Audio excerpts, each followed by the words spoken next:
তারেক রহমানের বিরুদ্ধে লড়তে হলে শুধু কি রাজনীতি জানলেই চলে, নাকি পকেটের জোরও লাগে?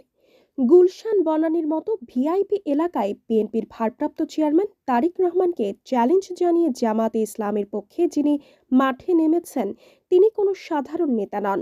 আপনারা হয়তো ভাবছেন, জামাতের নেতারা সাধারণত সাদামাটা জীবনযাপন করেন, বাসে ট্রেনে চড়েন। কিন্তু ঢাকা ১৭ আসনে জামাতে ইসলামী এমন এক প্রার্থীকে বেছে নিয়েছে যার ব্যক্তিগত গাড়ির দামই ১৩ কোটি টাকার উপরে, যার বছরে আয় ব্যবসা থেকে ৩.৫ কোটি টাকার বেশি। কে এই ডাক্তার এস এম খালেদুজ্জামান? কেন তাকেই তারেক রহমানের বিরুদ্ধে ট্রাম্প কার্ড হিসেবে ব্যবহার করা হয়েছে, এবং তার হলফনামায় সম্পদের যে বিশাল বিবরণ পাওয়া গেছে তা দেখে কেন রাজনৈতিক বিশ্লেষকদের চোখ কপালে? আজকের এই ভিডিওতে আমরা ব্যবচ্ছেদ করব এই জামাত প্রার্থীর আমলনামা। দেখবার চেষ্টা করব টাকার অঙ্কে তিনি কতটা শক্তিশালী এবং তারেক রহমানের জন্য তিনি আসলে কতটা বড় হুমকি। রাজনীতিতে একটা কথা আছে, ঘোড়া দেখে খুঁটি গাড়তে হয়। জামাত কি তবে সেটাই করলো? জানতে হলে ভিডিওটি শেষ পর্যন্ত দেখতে হবে। ঢাকা ১৭ আসন বাংলাদেশের রাজনীতির অন্যতম একটি হটস্পট।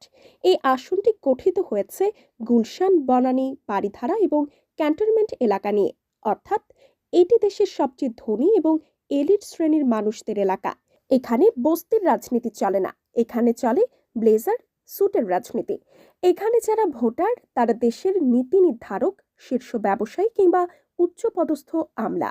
বিএনপি যখন এই আসনে তাদের সর্বোচ্চ নেতা তারেক রহমানকে প্রার্থী করেছে, তখন সবাই ভেবেছিল জামাত হয়তো এখানে ছাড় দেবে কিংবা নামকা ওয়াস্তে কোনো প্রার্থী দেবে। কিন্তু না, জামাত এখানে তাদের তুরুপের তাস খেলেছে।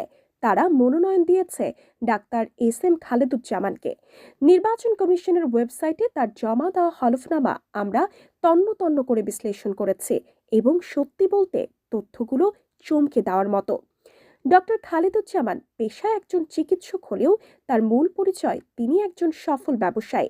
হলফনামা বলছে ব্যবসা থেকে তার বাৎসরিক আয় ৩.৫ কোটি টাকা। একটু ঠান্ডা মাথায় ভাবুন, একজন রাজনীতিবিদের বছরে ৩.৫ কোটি টাকা আয়, তাও আবার সাদা টাকায়। এটা কিন্তু চারটিখানি কথা নয়। এর বাইরে শেয়ার বাজার, সঞ্চয়পত্র এবং ব্যাংক আমানত থেকে তিনি বছরে প্রায় ১২ লাখ টাকা আয় করে থাকেন। অর্থাৎ সব মিলিয়ে মাসে তার আয় ৩০ থেকে ৩৫ লাখ টাকার ঘরে। কিন্তু দর্শক, আয়ের চেয়েও বড় চমকটি লুকিয়ে আছে তার সম্পদের বিবরণে। হলফনামার একটি তথ্য রীতিমতো সোশ্যাল মিডিয়ায় ভাইরাল হয়ে গেছে।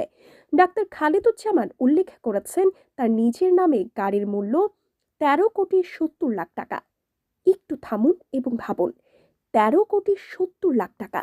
এটা কি তার গাড়ির দাম, নাকি তার গ্যারেজে রোলস রোলাক বা লাম্বরগিনির মতো আল্ট্রা লাক্সারি গাড়ি আছে, নাকি একাধিক গাড়ির মোট মূল্য এটি? হলফনামায় বিষয়টি স্পষ্ট না হলেও এই অঙ্কটাই বলে দেয় তিনি কোন লেভেলের লাইফস্টাইল মেইনটেইন করেন। যেখানে অনেক প্রার্থীর কোটি টাকার সম্পত্তি থাকে না, সেখানে তার শুধু গাড়ি রয়েছে ১৩ কোটি টাকার উপরে। এর বাইরে তার স্ত্রীর নামে রয়েছে ৪৬,৫০,০০০ টাকার গাড়ি। অর্থাৎ স্বামী স্ত্রী মিলে তারা যে গাড়ি বহর ব্যবহার করেন তা গুলশানের এলিট ভোটারদেরও নজর কাটতে বাধ্য। টাকা শুধু গাড়িতেই নেই, ব্যাংকেও আছে।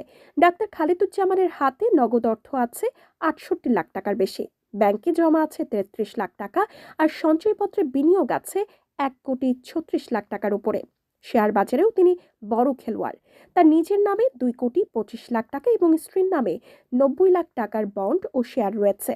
আর সোনা, সেটাও কিন্তু কম নয়, নিজের ২০ ভরি এবং শুরুতে সালাম জানাচ্ছি। আসসালামু আলাইকুম ওয়া রাহমাতুল্লাহ। স্বর্ণ অলংকার রয়েছে তার। আপনি কোশ্চেন করেছেন যে আমার প্রতিদ্বন্দ্বী উনি একজন দলের চেয়ারপারসন, আমি সেটাতে কেমন ফিল করছি আর কি।